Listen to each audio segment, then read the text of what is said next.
ओम असतो मा सद्गमय तमसो मा ज्योतिर्गमय मृत्योर्मामृतम गमय। ओ प्रिय विद्यार्थियों, यम नचिकेता संवाद में रहस्य अध्यात्म तात्विक बातों को लेकर के जो उपनिषद प्रसिद्ध है कठोपनिषद, उसकी 4 ही कारिकाएँ बची हैं। आज इसका अंतिम पठन कालांश है पठन पाठन का। आप इसे ध्यान से सुने। इन बातों को यमराज नचिकेता को बहुत अच्छी तरीके से समझाया है। इसके पहले जब आत्म तत्व की अमरता का प्रतिपादन करते हुए यमराज ने नचिकेता को कहा कि ये आत्मा न जन्म लेता है न मरता है, न जायते मृते वा कुतश्चिन्न बभूव कश्चित्, अयम कुतश्चिन्न बभूव कश्चित्, अजो नित्यः शाश्वतोऽयं पुराणो न हन्यते हन्यमाने शरीरे, अणोरणीयान् महतो महीयान् आत्मा सिदन्तुर्निहितो गुहायां तमः क्रतुः पश्यति वीतशोको तस्यैव तनुते स्वरूपम। यहाँ पर यमराज ने जब आत्म तत्व की इसके स्वरूप को बता दिया, उसके बाद इसके और आगे नचिकेता को समझाते हुए कहते हैं, एक और कारिका में कहा था कि यह बैठा हुआ दूर तक चला जाता है, शयन करता हुआ भी, क्योंकि शरीर में स्थित है, शरीर का स्वभाव है शयन, निद्रा, जागरण, दूर चला जाता है।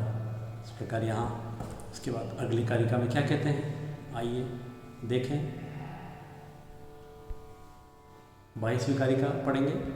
कल 21 कारिकाओं का अध्ययन किया था। कुल 25 कारिकाएँ हैं। आज 4 कारिकाओं के साथ कठोपनिषद का हम अध्ययन इस YouTube कॉलेज के YouTube चैनल के माध्यम से, आज उसका कठोपनिषद का अंतिम दिन है कारिकाओं पढ़ाने का। कुछ कालांश जो हैं वो आपको बताए जाएंगे, जिसमें कुछ प्रश्नों की अगर बाकी रह के आपको बताएंगे। एक नई पुस्तक के साथ बहुत जल्दी हम आपके सामने आने वाले हैं। पहले 22वीं कारिका देखें। अशरीरम शरीरेश्वर, फिर से देखें। अशरीरम शरीरेश्वनवस्थिस्वस्थितम महांतम विभुमात्मानं मत्वा धीरो न शोचति। कारिका थोड़ी सी कठिन है शब्दों की दृष्टि से, अर्थ बहुत सरल है, देखेंगे। अशरीरम, यम ने नचिकेता को कहा, हे नचिकेत, यह आत्मा अशरीरी है। अशरीरम, आत्मा को क्या कहा है? अशरीरी, शरीर नहीं है उसका। जब शरीर में रहता है तो वह शरीरी आत्मा कहा जाता है, क्योंकि वो तो शरीर तो एक दिन नष्ट होने वाला है, आत्मा नष्ट नहीं होने वाला है। इसलिए अशरीर इस आत्मा को, अशरीरी इस आत्मा को, इसका अर्थ हुआ शब्द का। और शरीरेषु अनवस्थेषु अवस्थितम, ये पूरा एक पद बना है, इसको देखें। शरीरेषु अनवस्थेषु अवस्थितम, तो यहाँ दो जगह यण संधि हुई है। अनवस्थेषु शरीरेषु अवस्थितम, ये आत्मा किस प्रकार के शरीरों में अवस्थित है? अनवस्थेषु शरीरेषु, अनवस्थित शरीर हमेशा हमेशा के लिए स्थित रहने वाले नहीं है, खत्म हो जाएंगे सब, पंचतत्व में विलीन हो जाएगा ये शरीर। जन्म हुआ है तो मृत्यु भी निश्चित है, जन्म उत्सव है तो मृत्यु भी उत्सव है। यहाँ पर शरीर का नाश एक दिन होना ही है, तो शरीर अनित्य है, अनवस्थित, अनवस्थेषु, अनित्य शरीरों में रहने वाला, अवस्थित देखिए रहने वाला, अनित्य शरीरों में अवस्थित रहने वाले इस अशरीरी आत्मा को देखो। अब देखो, अनवैसे ही बैठेगा। हे नचिकेत, अनवस्थेषु शरीरेषु अवस्थितम अशरीरम आत्मानम, आत्मानम शब्द सबके पीछे लगाएंगे। इस अशरीरी आत्मा को, महानतम आत्मानम, इस महान आत्मा को, विभुम आत्मानम, इस व्यापक आत्मा को, मत्वा यदि जान करके, मान करके, इस प्रकार के इसके विशाल विराट स्वरूप को जान करके, धीरः न शोचति, धीर पुरुष कभी शोक नहीं करता है। अब बैठ गया अर्थ, ठीक है। एक बार फिर से बताऊंगा, इस वीडियो को बार बार देख सकते हैं आप। एक बार करिए कि अनवस्थेषु शरीरेषु अवस्थितम अशरीरम महांतम विभुम आत्मानम एवं मत्वा धीरः कदापि न शोचति। धीर पुरुष कभी शोक नहीं करता है। शरीर अनित्य है, आत्मा नित्य है, लेकिन नित्य आत्मा भी बैठा कहाँ है? जब इसकी व्यक्त दशा आती है आत्मा की तो वो अशरीरी आत्माओं में घुसता है। इस प्रकार यमराज ने इस कारिका में आत्म तत्व के ज्ञान से मनुष्य का शोक नष्ट हो जाता है। इस प्रकार कहा है। शोक कब नष्ट होगा? इसको, इस आत्मा को ऐसा जानने के बाद ही व्यक्ति का शोक नष्ट होगा। ये वही स्थिति है जो बताइए आपको। देखें, ये शब्दार्थ, ये अन्वय, ये अनुवाद को थोड़ा सा व्याख्या पर मैं थोड़ा सा फोकस कर रहा हूँ यहाँ। आत्मदर्शन कैसे करें, आत्म तत्व को कैसे जाने, ये विषय ही यमराज ने नचिकेता को बताया है। आत्मा सबके अंदर है। हर व्यक्ति ब्रह्म साधना से परमेश्वर, परम पिता, परमात्मा की इस स्वरूप का दीदार अपने अंदर कर सकता है। आत्मा ही परमात्मा है, आत्मा ही ब्रह्म है। कितना महान साहित्य है। व्यक्ति मानव, महामानव बन सकता है, लेकिन उसके अंदर वो रूप वो देखे केवल प्रयास मार्ग पर, अविद्या के मार्ग पर चलने से इस तत्व की प्राप्ति नहीं होनी है। आदि शंकराचार्य ने अपने इस कारिका में आत्मा अपने स्वरूप से आकाश के समान है, तो देव, पितृ, मनुष्य आदि शरीरों में अशरीरी है, ऐसा कहा है। अब शरीर को क्या कहा? अनित्य, जबकि उसमें जो आत्मा है वो नित्य है। जब पुरुष यह जान लेता है कि मैं शरीर नहीं हूँ, अभी तो आत्मा हूँ, वो अनित्य शरीर के दुख से कभी दुखी नहीं होता है। कितना महान व्याख्यान किया है आदि शंकराचार्य शंकर भाष्य में। 23वीं कारिका देखते हैं। नायमात्मा प्रवचनेन लभ्यो न मेधया न बहुना श्रुतेन यमैवैष वृणुते तेन लभ्य तस्यैष आत्मा विप्रणुते तनुं स्वाम। यमराज नचिकेता तो कहते हैं कि किसी भी मशीनरी से इस आत्मा को नहीं जाना जा सकता है। फिर कैसे जा सकते हैं? वो भी बताते हैं, लेकिन बताते हैं कि जैसे आज की हम वर्तमान की तुलना करें तो आज व्यक्ति यंत्राधीन हो गया है, यंत्र के अधीन हो गया है। उसने अपनी मेमोरी को भी भुला दिया है। मोबाइल या कर ले, सेव कर लो नंबर, कोई भी चीज़ हो सेव कर लो। तो मस्तिष्क मोबाइल से भी बड़ा है, लेकिन इंसान ने वो सब छोड़ करके मशीन की शरण ले ली है। तो क्या मशीनों से हम आत्मा को जान सकते हैं? अध्यात्म की प्राप्ति हो सकती है? नहीं हो सकती है। कोई मशीन नहीं बना ऐसा जो अध्यात्म का ज्ञान करा दे। यहाँ मशीनरी, विज्ञान भी फैले। व्यक्ति को अध्यात्म की प्राप्ति करनी है तो कोई कंप्यूटर, कोई मोबाइल, कोई उससे एकदम नहीं हो सकता है। हाँ, ये साधन के रूप में काम आ सकते हैं।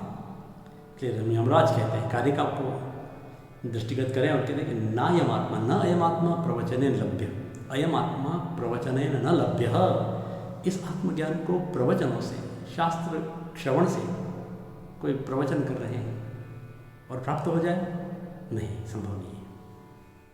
साधक खुद बैठेगा, खुद प्रयास करेगा, अभ्यास करेगा आत्मज्ञान के लिए, ध्यान करेगा, योग करेगा।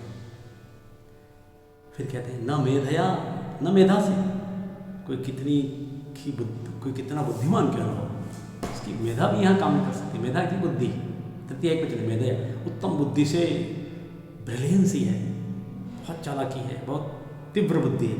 उस बुद्धि से भी आत्मज्ञान की प्राप्ति नहीं होती है।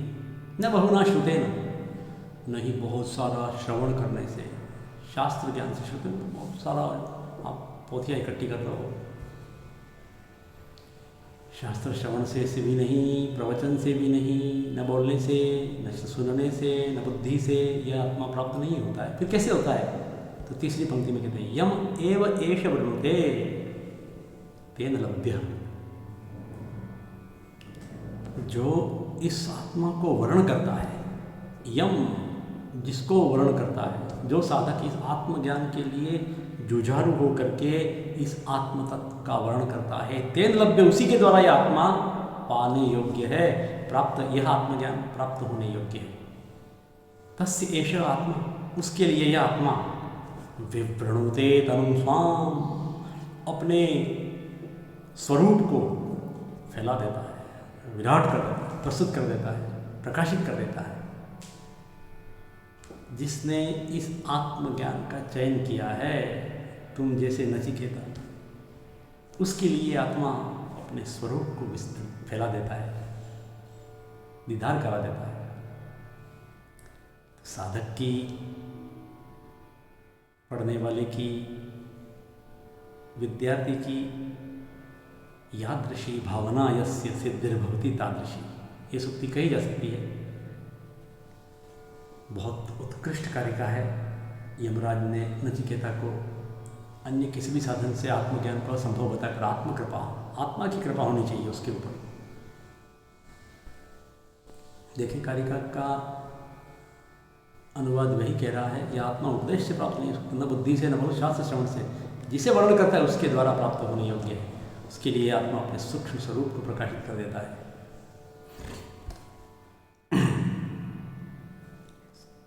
देखिए, का विद्यार्थियों के लिए कंटेंट है, ये कंटेंट ग्रुप में नोट्स हैं, छोटी कारिका है, किंतु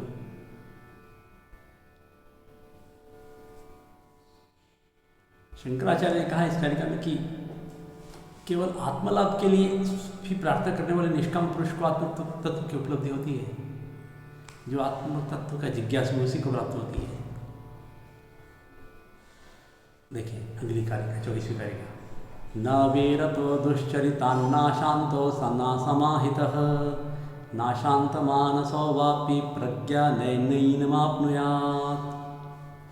हे नचिकेत, न अविरतः, अविरत को भी इस आत्मा की प्राप्ति नहीं होती है। विरत होना जरूरी है।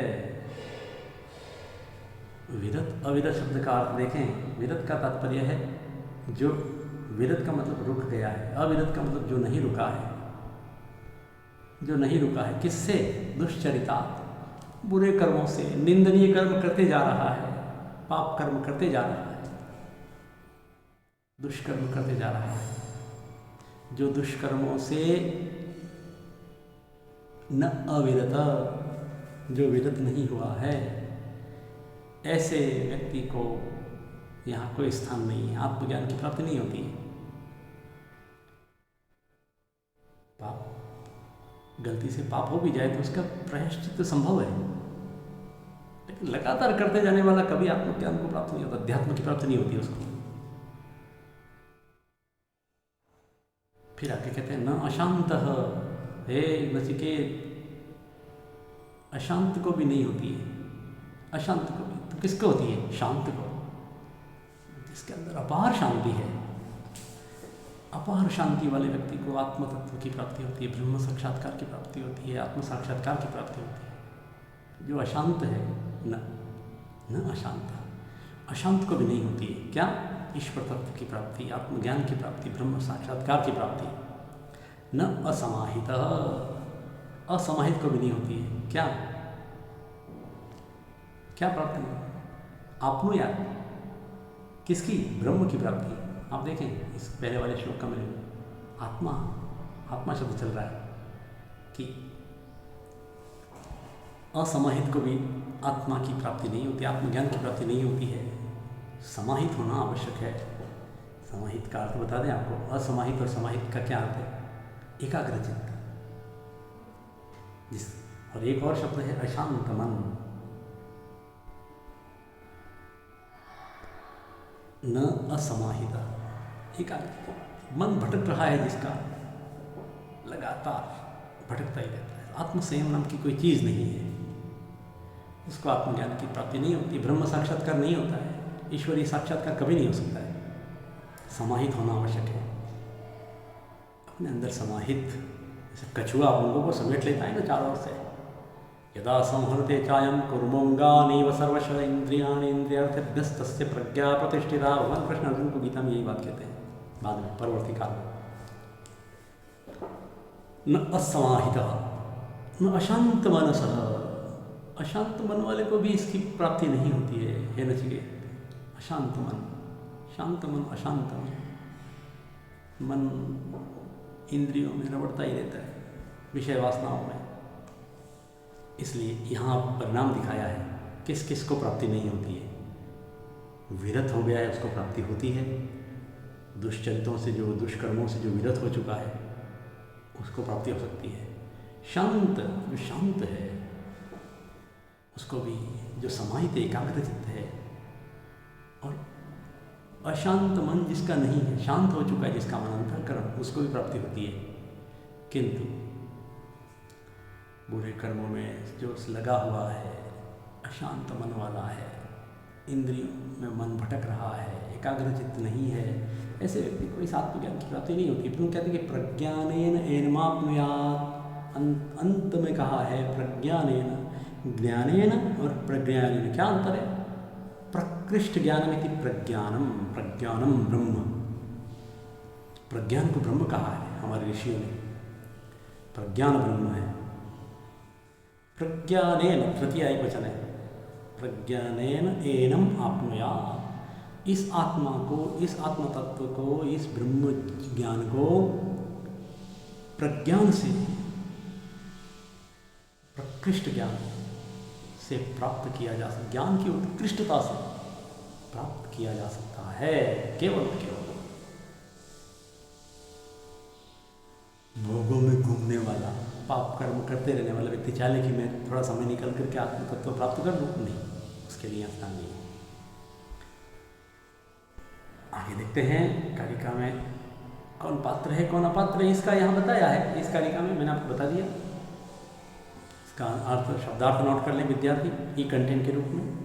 ये आपका अनुवाद आपके लिए, जो पाप कर्मों से निवृत्त नहीं हुआ है, जिसकी इंद्रिया शांत नहीं है, जो असमाहित है, जिसका चित्त शांत नहीं है, वह इस आत्मज्ञान के लिए प्राप्त नहीं कर सकता है। और फिर भावार्थ में बताया है इस आत्म तत्व की प्राप्ति तो केवल और केवल ज्ञान की अधिकता, प्रकृष्ट ज्ञानेन भवति। शंकराचार्य विशेष में हम कुछ कह सकते हैं, लिख सकते हैं, आत्मा के आत्मज्ञान की उपलब्धि केवल उसको ही हो सकती है जिसने कुकर्मों का परित्याग कर दिया हो, इसका चित्त शांत हो गया हो, उसने इंद्रियों को विजय प्राप्त कर लिया। इस प्रकार इन योग्यताओं के साथ केवल ज्ञान की अधिकता से ही ब्रह्म को समझा जा सकता है। अंतिम कारिका प्रथम अध्याय की द्वितीय वल्ली की, जो तृतीय वर्ष के छात्रों के लिए संस्कृत साहित्य के प्रथम प्रश्न पत्र में कठोपनिषद में है, यस्य ब्रह्म च क्षत्रं च उभे भवतोदनः मृत्युर्यस्योपसेचनं क इत्था वेद यत्र सः। यमराज नचिकेता को उसके आत्म तत्व की निरूपण कर रहे हैं। तृतीय वल्ली में भी है, दूसरे अध्याय में भी है, तीन वल्लियाँ हैं, लेकिन पाठ्यक्रम एक निश्चित, विद्यार्थियों के लिए एक निश्चित होता है। कठोपनिषद तो पूरा द्वितीय अध्याय तक है, लेकिन यहाँ प्रथम अध्याय की द्वितीय वल्ली का समापन हो रहा है। तो यमराज नचिकेता को कहते हैं, हे नचिकेत, जिसके लिए ज्ञान और क्षत्रम प्रशासन, एक तरफ से उभे भवतः ओदना, ब्रह्म यदि स्वाध्याय और क्षत्रम उभे, जो जिसके दोनों भोज्य पदार्थ हैं, कि जिस आत्मा का ज्ञान और रक्षा दोनों ही भोज्य पदार्थ हैं, ठीक है। यस्य का मतलब जिस आत्मा का, ब्रह्म और क्षत्र, ब्रह्म शब्द ही मुख प्रवचन करता है, पठन पाठन का काम करता है, ब्रह्म है। जिस आत्मा का ज्ञान और क्षत्रमिति रक्षा क्या है, ओदन का वैसे चावल होता है, लेकिन भोज्य पदार्थ, जो भोज्य पदार्थ है, यस्य मृत्यु यस्य उपसेचनम, मृत्यु जिसका उपसेचन है, उपसेचन का मतलब सहायक, मुख्य भोज्य सामग्री और अतिरिक्त सहायक भोज्य सामग्री है। मृत्यु जिसकी सहायक भोज्य सामग्री है, कैथा वेद यत्र स, ऐसा जो जानता है, वह आत्मा जहाँ रहता है, इस प्रकार उसको कौन जान सकता है। कारिका में यमराज का आशय ये है कि जिस आत्मा के ब्राह्मण और क्षत्रिय दोनों ओदन भात है, चावल, अतः मृत्यु जिसका उपसेचन शाकादि है, ऐसा आत्मा जहाँ है उसे भला कौन जान सकता है। अर्थात आत्म तत्व को हम कैद करके देखना चाहें तो उसको देख नहीं सकते हैं। सूक्ष्म से सूक्ष्म है, महान से महत्तर है। आत्म तत्व का ऐसा प्रतिपादन करने के बाद यमराज यहाँ ज्ञान और रक्षा को भोज्य समझ लिखा है आत्मा की, और मृत्यु भी जिसकी भोज्य पदार्थ की सहायिका है, जिस भोज्य पदार्थ की सहायक है मृत्यु भी, क्योंकि आयु अन्येन कल्पनतम, लेकिन आयु खा वो अन्न खा करके तो आयु पूरी होकर के व्यक्ति मर जाता है, इसलिए मृत्यु भी भोज्य पदार्थ की सहायिका हुई ना। तो फिर आत्मा कहाँ रहता है, फिर ऐसा आत्मा कहाँ रहता है। इस प्रकार से जो ज्ञान रखता है जो व्यक्ति, उसको कोई स्थूल दृष्टि से उस आत्मा को देख नहीं सकता है। कौन जान सकता है, कोई नहीं जान सकता है। इस प्रकार विद्यार्थियों, प्रथम अध्याय की दूसरी वल्ली की 25 कारिकाओं यहाँ संपन्न हुई। आपके लिए पूरी मनोयोग से इनके ई कंटेंट को आप तक पहुँचाने का पूरा प्रयास किया है। आप इन वीडियो को देखें, बहुत कम व्यूज़ आ रहे हैं, इसका तात्पर्य कि विद्यार्थियों में अभी गति नहीं आई है। आप अपने इस मोबाइल का सदुपयोग करें, जो तकनीक है उस तकनीक का प्रयोग करें, उपयोग करें, और सोचें, लिखें, पढ़ें, श्रवण मनन निधिध्यासन करें। ये हमारे व्यक्तित्व को पॉलिश करने वाले ग्रंथ हैं। भोगों में भटके उलझे रहने वाले को, दिन रात स्वप्न देखने वाले को, कौन से स्वप्न, भोग के, सुख के, इंद्रियों के, इससे उद्धार नहीं होना है। इससे तो हम बहुत जल्दी मृत्यु को बुलावा दे रहे हैं, मरण की ओर जा रहे हैं। कहे ना, भोगानुभुक्ता वैमेव भुक्ता, भोग नहीं भोगे जा रहे हैं, भोगों द्वारा हम भोगे जा रहे हैं। इसको ये समझा दें आपको कि हम भोजन करके खुश होते हैं, लेकिन एक तो भोजन करके भोजन हमको भोग रहे हैं। भोग कर करके हमारा यह शरीर मृत्यु की ओर शीघ्रता से जा रहा है। इसलिए इस प्रकार के अध्यात्म विषय ज्ञान ग्रंथों को, ध्यान को पढ़ करके आप हमारी भारतीय संस्कृति के प्राच्य मूल्यों को आत्मसात कर सकेंगे, ऐसा मेरा विश्वास है। हम अगले एक कंटेंट में आपको मैं कुछ उपलब्ध करा दूंगा। उसके बाद आपको किरातार्जुनीयम, जो तृतीय पुस्तक है, उसकी ओर जाएंगे। कल से किरातार्जुनीयम, जो तृतीय इकाई में है, हिंदी व्याख्या में एक कारिकानी है, उसका अध्ययन करेंगे। आज के इस एपिसोड में इतना ही। धन्यवाद। ओम शांति शांति शांति।